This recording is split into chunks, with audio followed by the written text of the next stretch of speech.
Drama serial नूर जहां के आने वाले एपिसोड में आप लोग देखेंगे कि आखिरकार नूर जहां का गरूर आहिस्ता आहिस्ता टूटने वाला है। इसके तीनों बेटे एक एक करके इसके खिलाफ हो जाएंगे और अपनी अपनी बीवियों को लेकर अलग हो जाएंगे। हुनैद के जेल से घर आ जाने के बाद इसका रवैया मुकम्मल तौर पर बदल चुका है। इसके दिल में अपनी बेटी और बीवी के लिए कदर मजीद बढ़ गई है, क्योंकि नूर बानो ने इसको बोला था कि इसे सिर्फ और सिर्फ इसकी बेटी की खातिर जेल से छुड़वा रही है, क्योंकि वो नहीं चाहती थी कि वो एक बेटी को अपने बाप से अलग करे, जिस तरह उन्होंने नूर बानो को इसके बाप से अलग किया। अब ये गम हुनैद को खाए जा रहा है कि उसने नूर बानो के साथ बहुत ज्यादती की है। हुनैद के बदलते रवैये को देखकर सफ़ीना भी अब बहुत ज़्यादा खुश है, क्योंकि हुनैद सफ़ीना को और उसकी बेटी को बहुत ज़्यादा इज्जत दे रहा है और अपनी माँ के सामने अपनी बीवी और बेटी के लिए अब बोल पड़ता है। यहाँ सफ़ीना हुनैद को कहती है कि हुनैद, ज़िंदगी बहुत लंबी है और बेटियों को न जाने किन किन आजमाइशों से गुजरना पड़ता है। ये बात सुनकर हुनैद सफ़ीना की तरह देख रहा होता है और कहता है कि मैं अपनी बेटी के सारे हकूक़ पूरे करूँगा, उसकी तलीम और तरबियत में किसी किस्म की कमी नहीं छोड़ूंगा,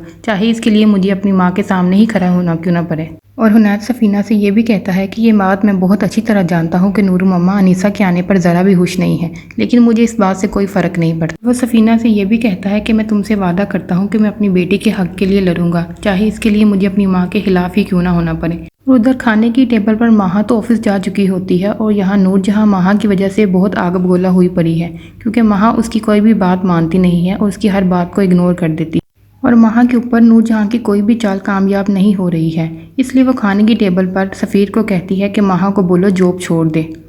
क्योंकि वो इख्तियार शाह को लेकर किसी किस्म का कोई भी कॉम्प्रोमाइज़ नहीं कर सकती। खुद तो माहा ऑफिस के बहाने घर से निकल जाती है और इख्तियार शाह को नौकरों के हवाले कर देती है, और मैं हरगिज़ नहीं चाहती कि इख्तियार शाह माँ के होते हुए नौकरों के हाथों में पले। नूर जहाँ की बातें सुनकर सफ़ीर अपनी मामा को कहता है कि आप माहा को जॉब करने से नहीं रोक सकती, उसको पूरा हक है कि वो अपनी मर्ज़ी से ज़िंदगी गुजारे और माहा भी किसी सूरत भी जॉब नहीं छोड़ेगी। इस पर नूर जहाँ कहती है कि मैंने जब कह दिया है तो माहा जॉब नहीं करेगी तो नहीं करेगी और ये मेरा आखिरी फैसला है, और अपनी बीवी को भी सुना देना। ये बात सुनने के बाद सफ़ीर हक्का बक्का रह जाता है कि आखिर वो करे भी तो क्या करे, किसकी बात माने, क्योंकि सफ़ीर ये बात अच्छी तरह जानता है कि अगर माहा की बात ना मानेगी तो वह इख्तियार शाह को लेकर इस घर से चली जाएगी और सफ़ीर कभी नहीं चाहेगा कि वह अपनी बीवी और बेटे से अलग हो, इसलिए उसको मजबूरन अपनी बीवी की बात मानते हुए अपनी माँ के खिलाफ होना पड़ेगा, और ये बात नूर जहाँ को बिल्कुल भी बर्दाश्त नहीं होगी। उम्मीद है आपको वीडियो पसंद आई होगी। अगर वीडियो पसंद आए तो काइंडली वीडियो को लाइक और शेयर कर दीजिएगा और चैनल भी सब्सक्राइब कर दीजिएगा और बेल आइकन प्रेस कर दिए ताकि हर नई आने वाली वीडियो का नोटिफिकेशन आपको फ़ौरन से मिल जाए।